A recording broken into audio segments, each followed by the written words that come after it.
Yeah, hello everyone, and welcome to the 8th episode of the Synergen Leadership Podcast. In today's episode, I speak with Anthony Jones, who is the Group CEO of Lynx Cargo Care Group.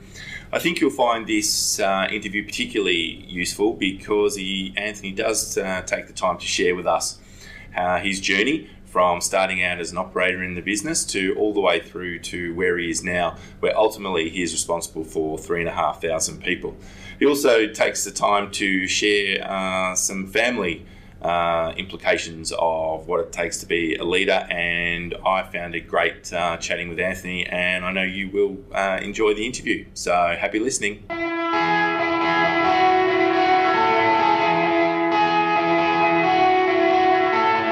Welcome to the Synergen Leadership Podcast with Julian Carl. Julian speaks with leaders from around Australia to bring you their leadership story and share their insights about being a leader. To further help you build your leadership capability, Julian shares his own insights about leadership and the tools and techniques he uses as a leader.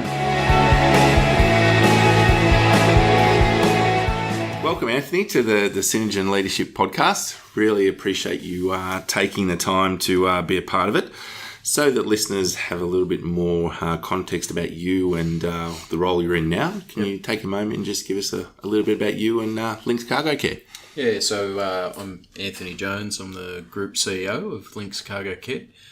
Lynx Cargo Care has been around now for about 14 months. We're formed out of the Asiano sale transaction, formerly named Patrick, part of the Patrick Bulk and General businesses. And we rebranded ourselves as we had to shed the Patrick brand.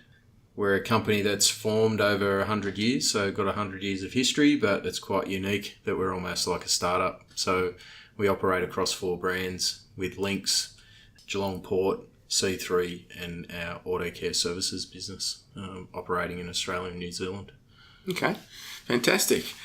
All right, so I'd like to take you back to your very first leadership role in your leadership journey. What was the role? Who was it with? Can you give us any context about that? Yeah, so my first leadership role was with Patrick Rail, and when I got that opportunity, I was actually a stevedore at the time with Patrick down at Port Botany, and Patrick Rail had just started up. So I was quite interested, and I'd done a fair bit of wharfy work on the rail siding at Botany. And Patrick Rail was just in its genesis years of starting up its rail operation in Sydney.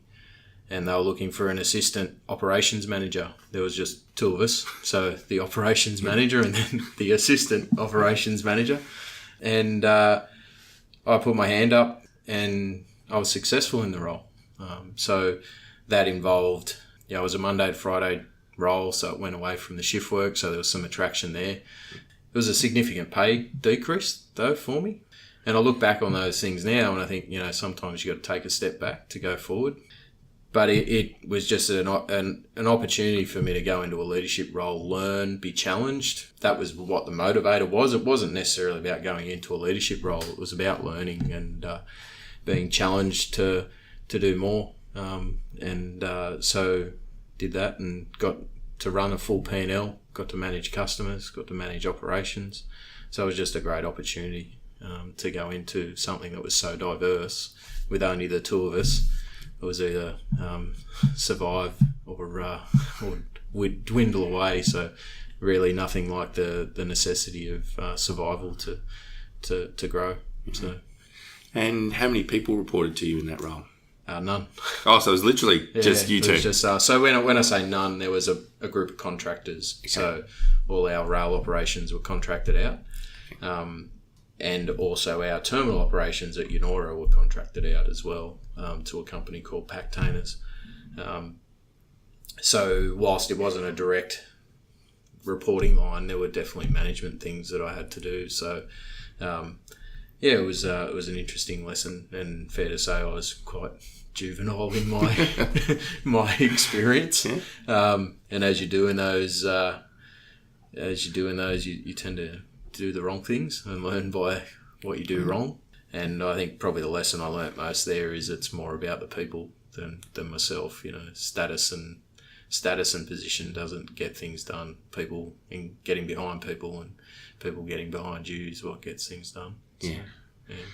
Can you share any of the mistakes that you did make in that role? Yeah. I think the naivety was probably where I came unstuck. I was quite young. I was 23, I think, at that stage, so I was pretty young. And I think because I was working in a heavily regulated industry, rail industry, and you think because of a business's name, like I'm not going to give you a specific example here, but I think some of the things that I did wrong was just because I thought, well, Patrick would get things done, as opposed to forming genuine relationships with people and trying to work with people to get things done, like the rail authorities and things like that. So, and realising that you can push and push and push as hard as you want with some people, but if you don't go down and sit down with them and tell them what you're trying to do and bring them along, they could make and break you. So knowing that those genuine relationships and things like that and building rapport with people goes a long way, that was probably the biggest lesson for me. Okay. And what about any successes from that role? My successes in that was probably more a personal point of view, that I got to really appreciate a P&L. So I'd gone from being a stevedore, getting my weekly paycheck, to actually then going and running a business and understanding, the microeconomics of that business, right the way from invoicing, right the way through to balancing the P&L at the end of the month. So you name it, we did it. And that was probably my success, that I was able to adapt, grow, learn new things, and continue to grow in that role. Okay. And was there any one really big learning that stood out for you from that very first role? Don't ever be surprised by what you can do. If you put your mind to it, you will learn. And I've got a saying that I like is, no matter what role you go into, in that every time you step into a new role, there's that level of, where you're concerned or you've got that trepidation to go into a new role. I call it jumping into the deep end of the pool, and you just put your big flippers on and you kick like crazy, is what I like to say. So at some stage you'll get to the shallow end where you're then ready for your next challenge, or you become comfortable in that role. And I think the big learning for me was that. And was it during this role or another role that you decided that leadership was for you? Yeah, I don't know whether I actually ever, and probably to this day, I don't know whether I've actually said leadership's for me, or I'm driven by that. And I love the question when people used to ask you in interviews, where do you see yourself in 5 years?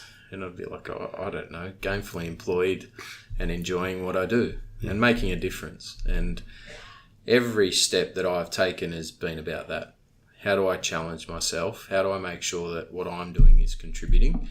And how am I growing to be a better person in myself, but also helping others grow as well? So, yeah, I don't think I've ever said, right, leadership's for me. Okay. I'm going to be a leader.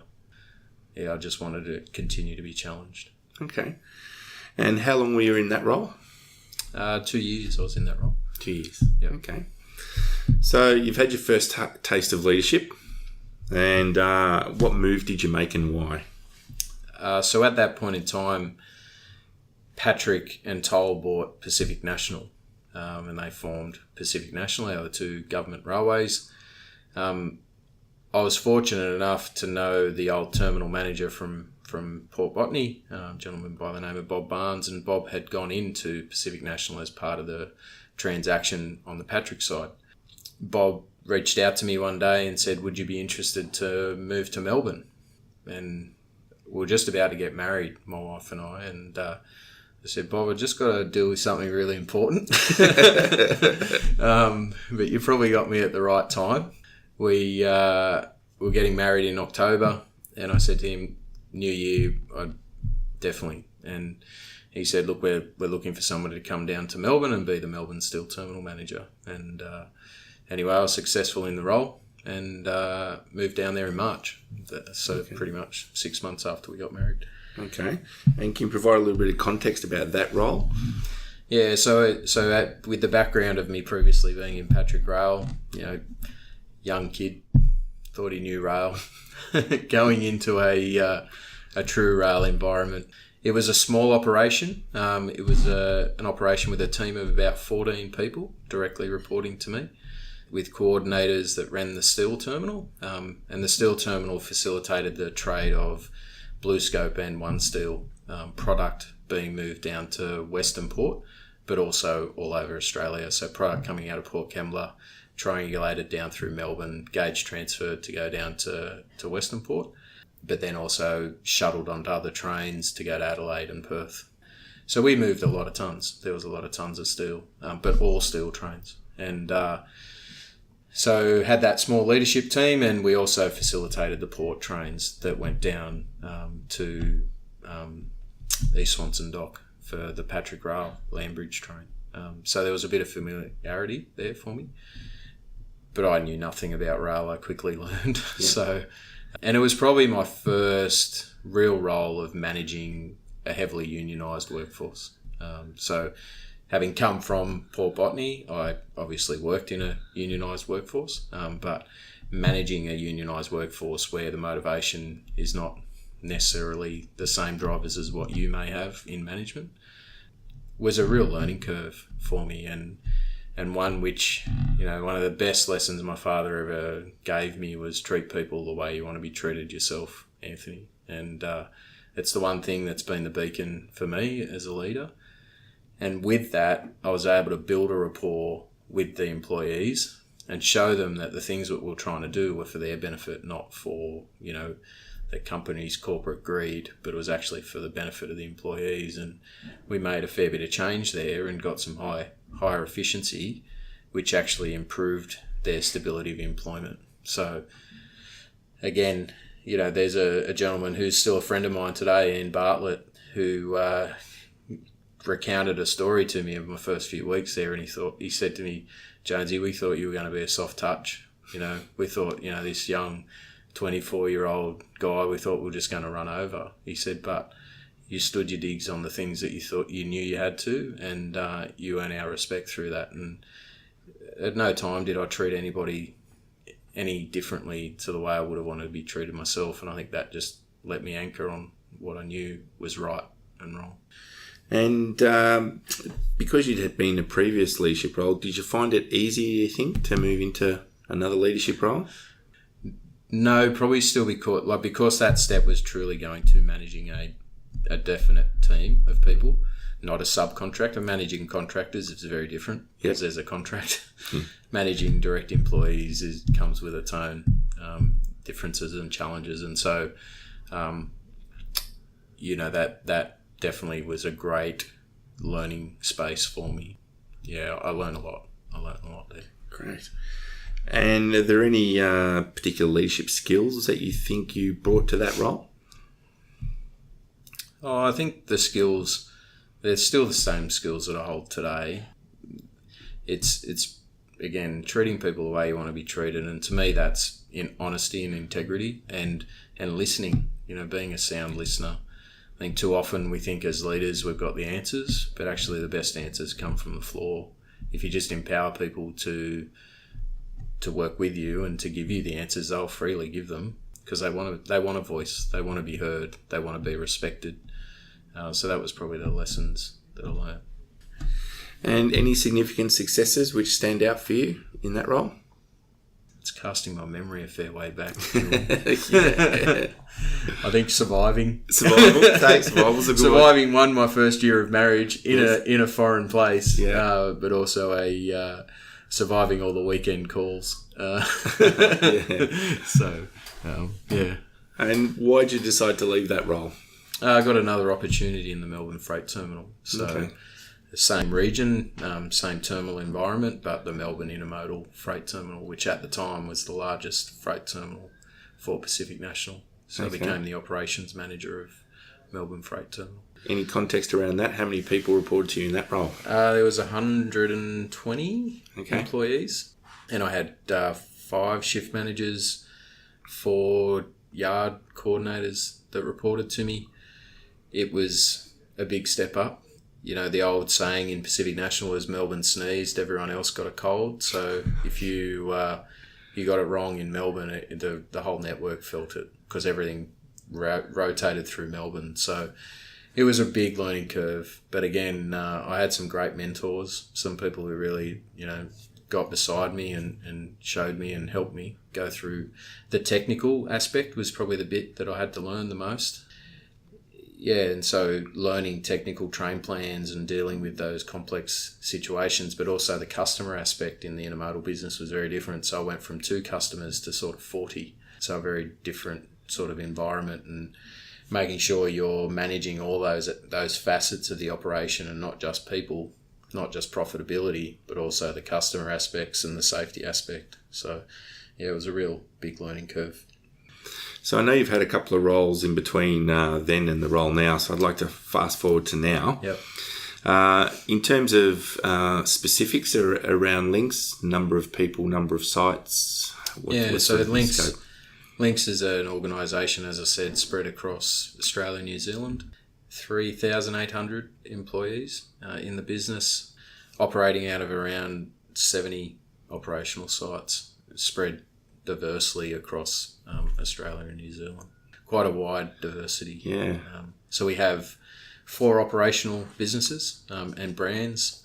Autocare Services, which is our new and used car transportation and processing business. C3, which is our forestry and stevedoring business in Australia and New Zealand. So all forestry related in Australia, but similar to our Linx business in New Zealand, where it does multiple products.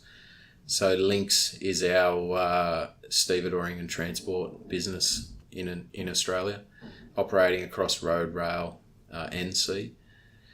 And then we own 50% of Geelong Port, the port facility in Geelong. So they're our 4 brands. Very, very diverse. So from one day I could be in a forest watching trees being harvested to be exported to Japan, to the next day being in Geelong Port, watching fertiliser being unloaded, or watching a new car being transported out of our web dock facility in Autocare, being transported to somebody who's just bought a new Toyota, for instance. So yeah, it's quite a good business, quite a diverse business. But I think the principles still remain the same, no matter the diversity of business. Leadership is, as you say, leadership's leadership. Whilst I haven't said that I want to go into a leadership role, those same traits do apply and apply you well, no matter what leadership role you're in. Do you ever think about the fact that 3,800 employees now versus that role you spoke about before of 14? Yeah, there's a pretty big gap there. Yeah, I do. I do. I'm very humbled, to be honest. I still pinch myself, Julian, about where I've gotten to. Yeah. It's a very humbling, but also daunting at times, that my role is to make sure those people stay gainfully employed, and it's with that passion I do wake up every morning to make sure that we're a viable business and I'm supplying food to those 3,800 families. Our survival is their survival, so I want to see this business grow for the benefit, so we can make that 4,800 employees. We want to continue to grow, but it is daunting. It is, but again, the same traits that held me back then hold me where I am. So the one thing I can say to people listening to this is, be true to yourself. Don't change just because of the size of your remit. Be true to yourself. Yes, obviously you get further competence, but who you are is who you are. Don't try to be someone different just because of the size of the role you're in. And what are you learning about yourself as a leader now? Because it's a pretty big scope you've got. What am I learning? You probably need to ask my wife. But what am I learning about myself? I'm learning that I am resilient. I'm learning that, and again, for the people listening to this, resilience is a really important thing. I'm learning that it's not through me that things get done. The further you go up, the more dispersed your team becomes. It is about empowering people. And I said that before, but it's so true that a leader is just the fruit of his team. It's not his or her team. It's not it's not anything more than that. We're here to provide guidance and empowerment, not anything more. Too often I think you see people who think success is by their own action, where it's actually team. We're playing a team sport at the end of the day, and getting the best out of your team will get the best for you. So I'm learning that work-life balance is very, very important. I can't believe that, I look at my kids and, how quickly they grow up. So that's really important to me, that work-life balance and making sure you've got time out. The success won't be built in a day. It'll be built over a long period of time, and sustaining yourself through those things is really, really important. So I often will make the time and say no, that time in my diaries for my family. And, that's probably a real key call out for me, that you've got to prioritise the things that are important to you. Work being one of those for me, but it's not the main priority for me. And how do you do that? How do you prioritise? Yeah, it's a challenge. It's definitely a challenge. I've got a young family. I've got 4 young kids. I've got a beautiful wife. My wife allows me to do what I do. Prioritising is hard. I do a lot of travel, but I block out time in my diary to say that time's mine. And so Ruby, my assistant, helps me with that. I'll work from home on days where I've had a big travel week, for instance, or a big travel month. There's nothing better than coming home and watching your son run straight into your arms and just not let you go. So I make sure that they get the best of their dad as well. So it's a really important part for me. And have you ever taken the time to think about what your strengths are? So things you're good at and maybe the things you're not so good at?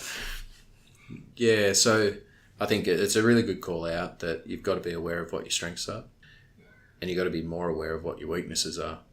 And having a team around you that can call those out is really, really important. So get people around you that are your confidants, that you can they can pull you aside and say, hey, you're aware what you just did then, you're aware of the dynamic that just played out, you're aware of this behaviour. So that's really important. It's been important for me. My strengths are, I think, trying to empower people, really giving people that accountability and trust. It's probably, more the softer skills of, that empowering people. My weaknesses are probably more, a technical front around financial backing. Having had the way I've grown up in the business, I know how to make a P&L work, but if you got me to talk about certain acronyms in accountancy world, that's where my weakness is. I'm working on that. I'm learning a lot, but I've compensated by having a great team around me and being open enough to say, hey, can you run me through that? Because I wasn't quite sure how that worked, because we offset each other. Some of the skills I have, they don't. So being aware of that. I think the real thing for me, another key strength for me, is having a real appreciation of what our frontline people do day to day. That's really been a key enabler for me to appreciate how we can make things work, or how we can't, or on a safety basis, what we should do and what we shouldn't do.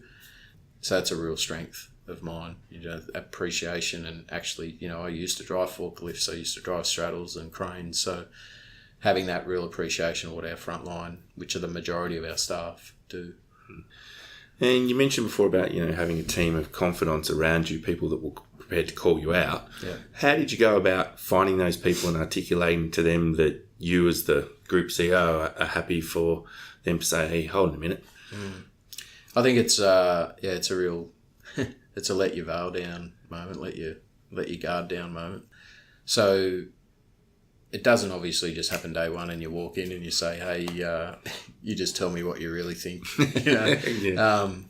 Some people will do that, right? And that's okay.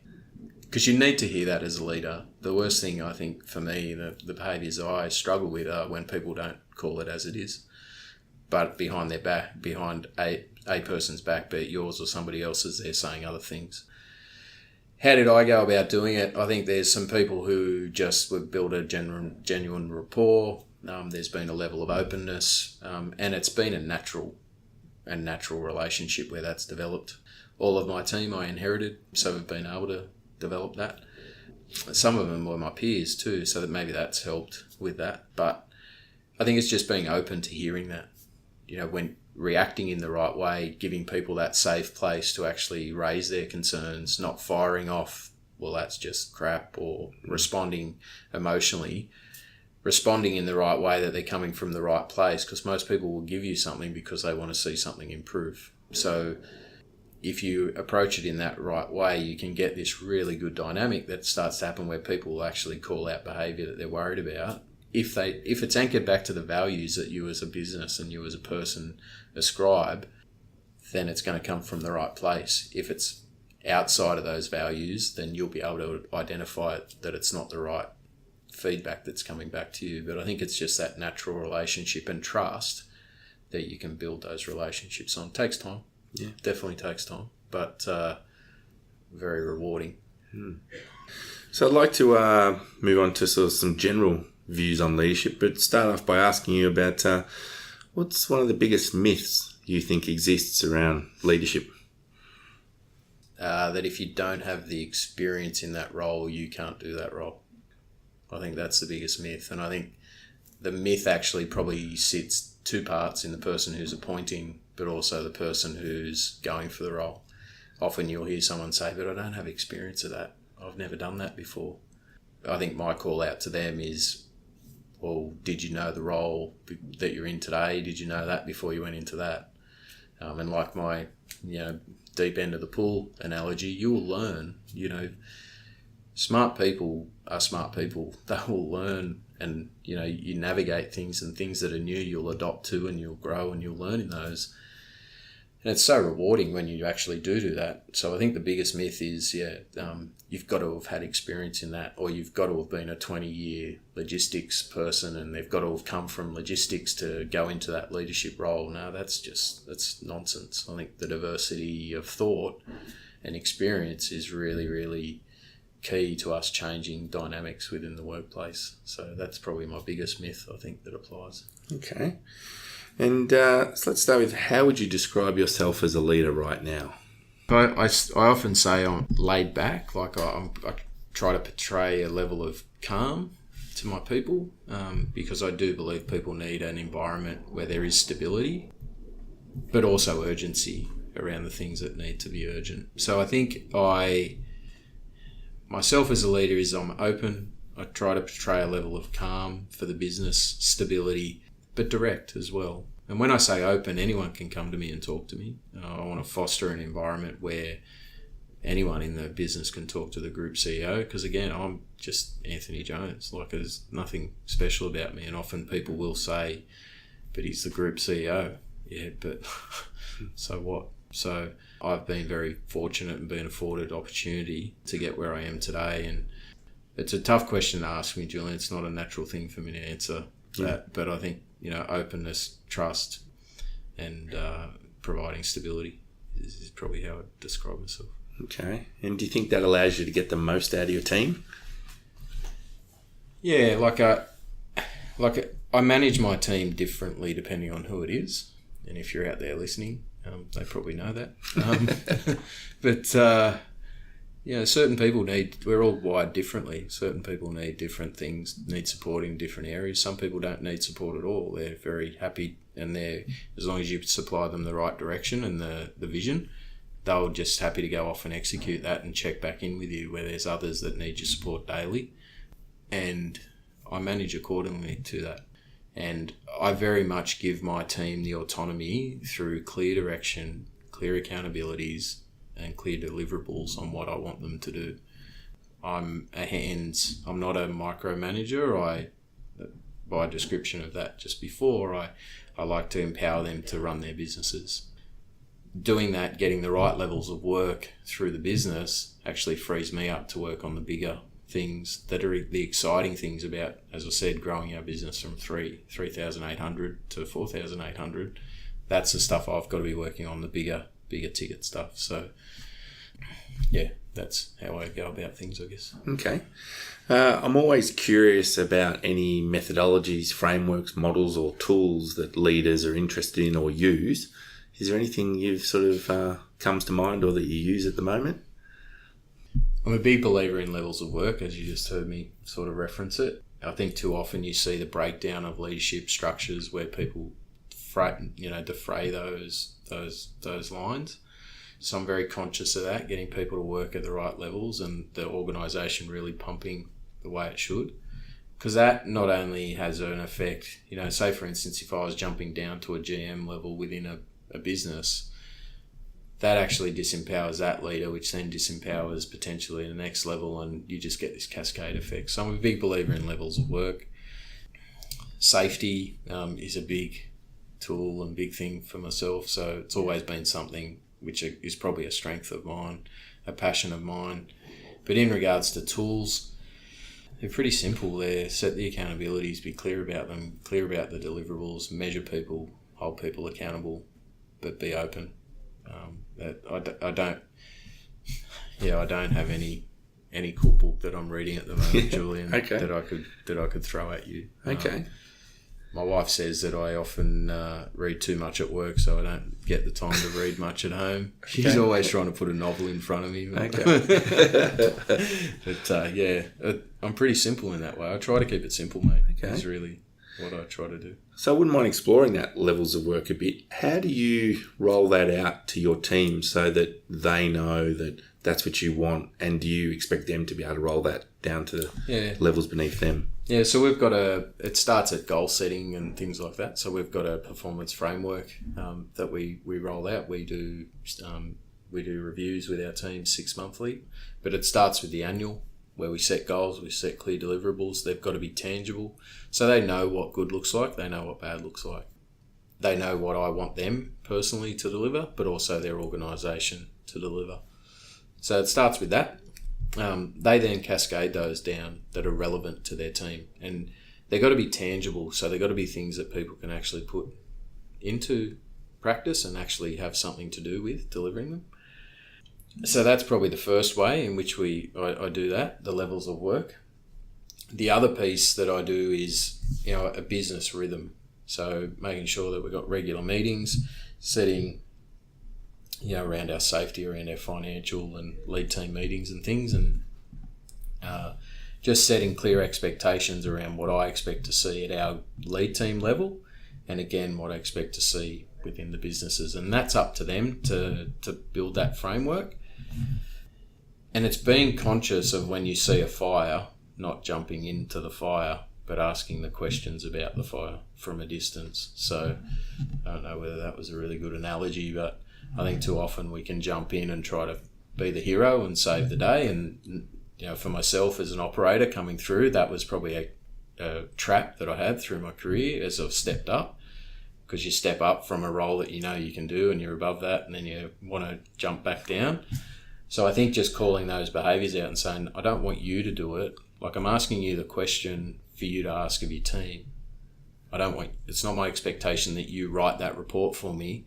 I just want you to do a report on the financial analysis of this, for instance, or, but I think just being clear about that, and being clear about, because often people think when you ask them to do something that you're actually asking them to do it, but it might not be. It might be their team. So I think, there's a bunch of stuff in levels of work, but it's making sure people are functioning at the right level. They've got the right levels of authority, right delegations authority, which then flows to the accountability.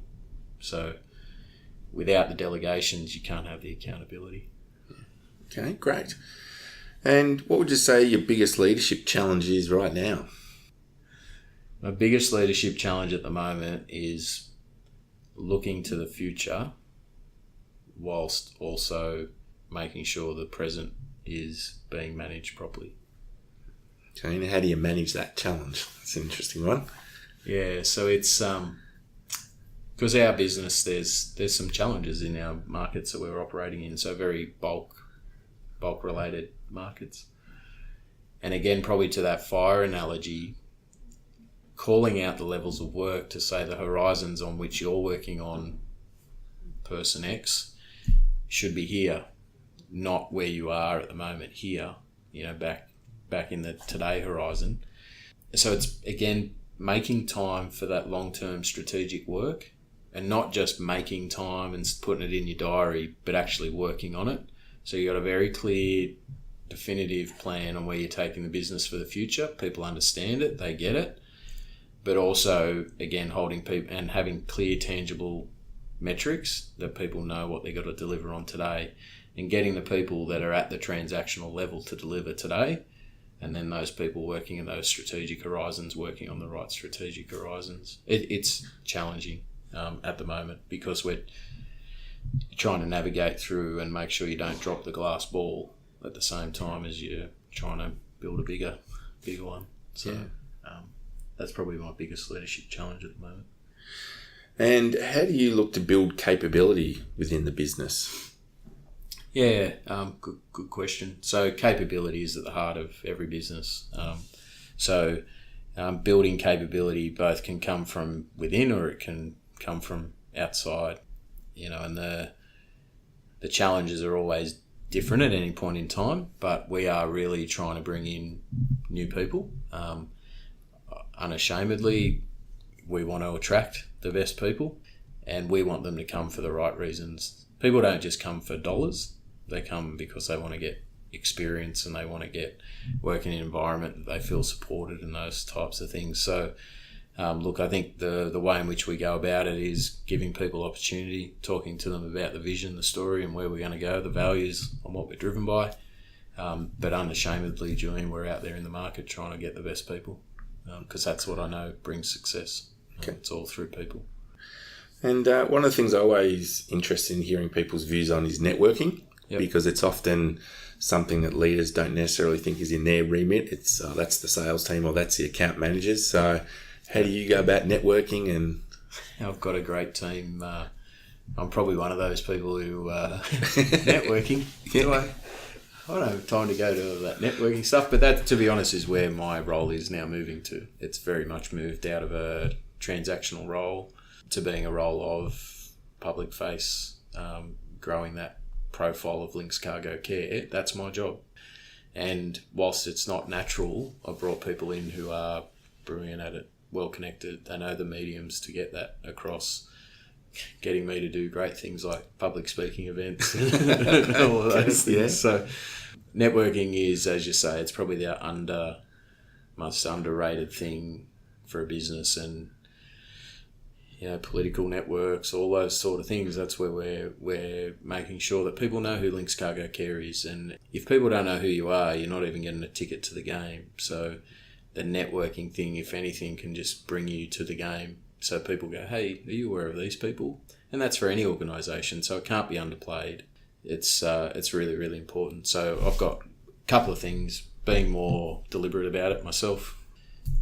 We've got a corporate team that actually helps with all of that for me, with my public profile, but more the business's public profile, and just being very deliberate and getting out and about in more of these events and having our voice heard in that.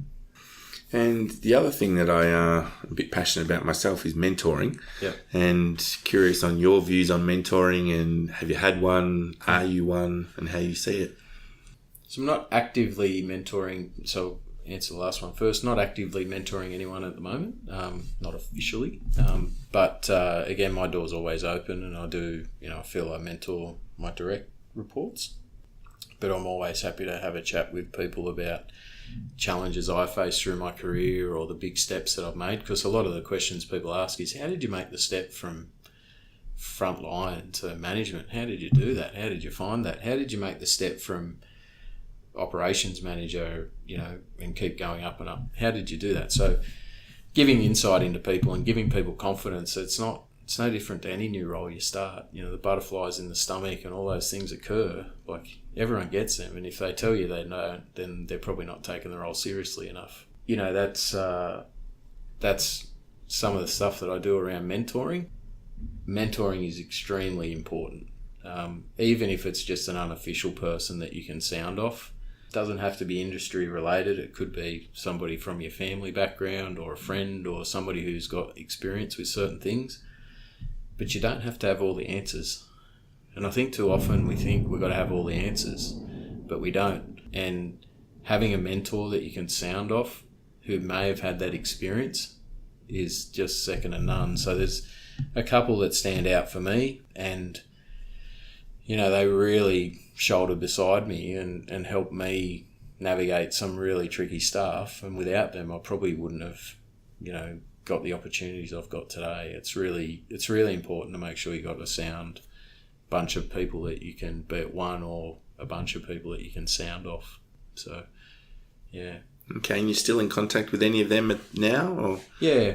Like my father, to be honest, Julian, was probably my biggest mentor. Okay. Again, unfortunately, Dad's not around anymore, but the things that he's a very wise man and a very, very personable man.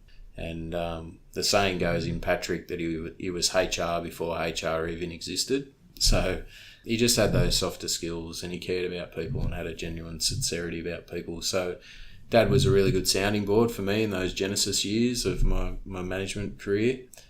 And then as I progressed through, there was probably more technically proficient people that helped me, be it an EA negotiation that was turning the wrong way or whatever. People just giving you that second point of view is what's the worst thing that can happen here, Anthony? Or let me share a story I've had with you, or, those sort of things are really important to give you that level of confidence that you wouldn't otherwise have. So it can't be underplayed.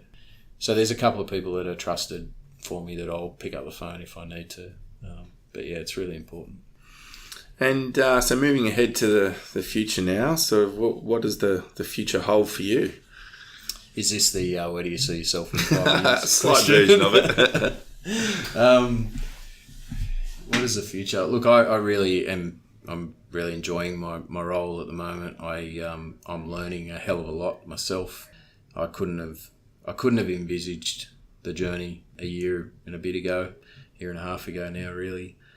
So the vision for me is deliver on the vision for Lynx Cargo Care, spend time with my family, and enjoy what I'm doing. If I keep doing those things and I'm able to deliver those things, I'll be very satisfied, and yeah, it's pretty simple. I don't know where I want to be in 5 years. I've never really looked that far out. I just want to make sure I'm growing as a person, but delivering for the business as well. And delivering for the business means growing others and growing the business for the future.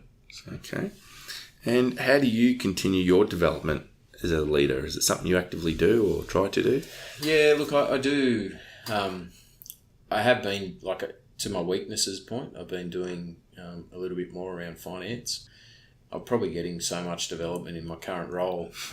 Anyway, experience trumps everything. A little bit is on a lot of my learning's been on the job. It's been through, okay, I'll do that, and through that piece about mentorship. If you're not sure, just ask. Somebody's probably had that experience, and people are willing to give up their ideas. They're willing to give their experience over. So one of the other things is I sit on a fair few boards now, so AICD, so doing the company directors course. So that's another point of learning. But just making sure that you are developing yourself, and be it through, if you're getting to a point in your career where you're standing still, then question yourself, what more should you be doing? I don't think I'm standing still at the moment. I'm definitely learning a lot. But I think if I had more time, I'd be definitely doing a lot more career development. So if I was at the shallow end of the pool, I'd probably be looking for a bit more career development. I'm getting so much out of my current role, but that's my challenge to people. If you think you're standing still, take those quiet times to learn, because you might be jumping in the deep end soon and you won't get that quiet time again for a while.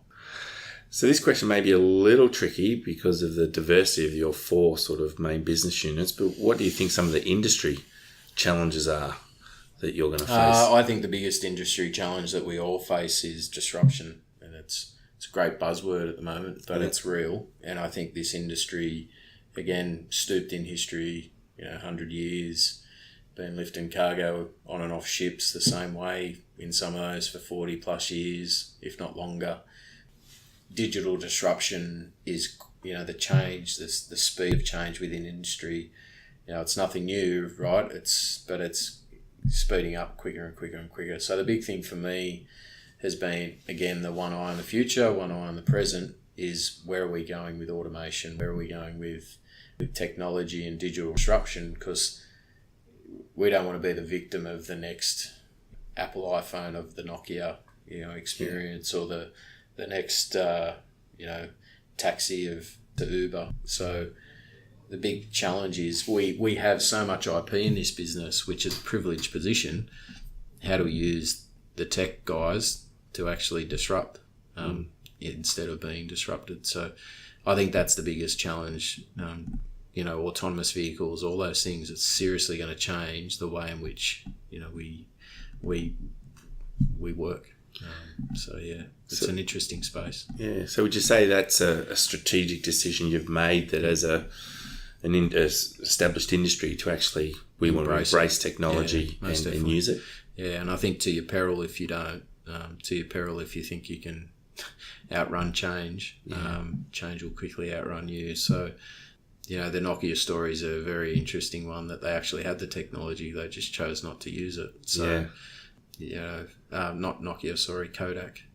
They had that digital camera technology, they just didn't choose to use it. So, we're definitely embracing technology. So some of the things we've done is bring in futurists into the business. Okay. Could you imagine a futurist talking to a bunch of wharfies and but bring that in to challenge people's thought dynamics. So that's some of the stuff that we're working on, and partnering with people like Telstra around autonomous vehicles and platooning and those sort of things, because it's here, it's coming. No need to sit at the back of the pack, let's be at the front. Yeah. I'm curious, how did the people react when you brought in a futurist to talk to them? Well, I think when you show them artificial hearts and this stuff, and it's not just something out of a sci-fi movie, it's real. It had the reaction we wanted. We just wanted them to start thinking that, hey guys, this is here, this is now, embrace this stuff. It blew their minds. It's probably no different to my reaction, when I was in the rail industry, listening to a guy talk about artificial bees flying around and thinking, mate, what are you talking about? We're still running on 1940s rail infrastructure. But the disruption's coming, right? So no need to be fearful of it. Get out in front of it. We have so much wealth of knowledge in our businesses. We should embrace those, but bring in the skills that you don't have. We don't have tech savvy. You've got an IT team. So I've empowered them to say, go and bring the people in, go and get them, go partner with startups, because the one thing startups want is what we got. Yeah. One thing we want is what they got, right? Yeah. So partner together. It's pretty simple. Okay. So, Are there any leaders that you look up to or that inspire you or motivate you? I think, through my time in Asiano, John Mullen was definitely somebody that I looked up to, and, to this day, still very much inspired by John. And John was just such a approachable, affable man, yet what he had achieved in a business was amazing. So those sort of people that are very humble in themselves, and I think it's fair to say John is a very humble man, but what he's achieved is through his action. So people like that is who I look up to. Again, not to get soppy on you, but my father, he what he did for us and our family, really just, wish he was still around to see where I'd journeyed to, but he's not. And so they're the types of people that I look up to. There's obviously, a wealth of great leaders out there, but leadership is... it's what you make it. Like, it's got to be personal. Don't try to recreate yourself to be someone else, but know your values, know your value set, and know who you are, and be strong in who you are.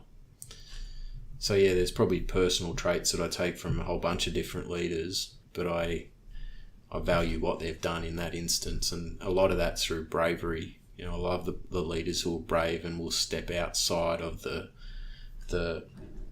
expected answer or the popular answer, because leaders are brave. The good leaders are the ones who are brave, and they make the decision for the right reasons, not the popular reason. And if people want to find out more about you or about Lynx Cargo Care Group, what's the best way for them to get in touch? So we've got a we've got a website. So we're in the year 2000. So we've got a website, good. Which is Linx,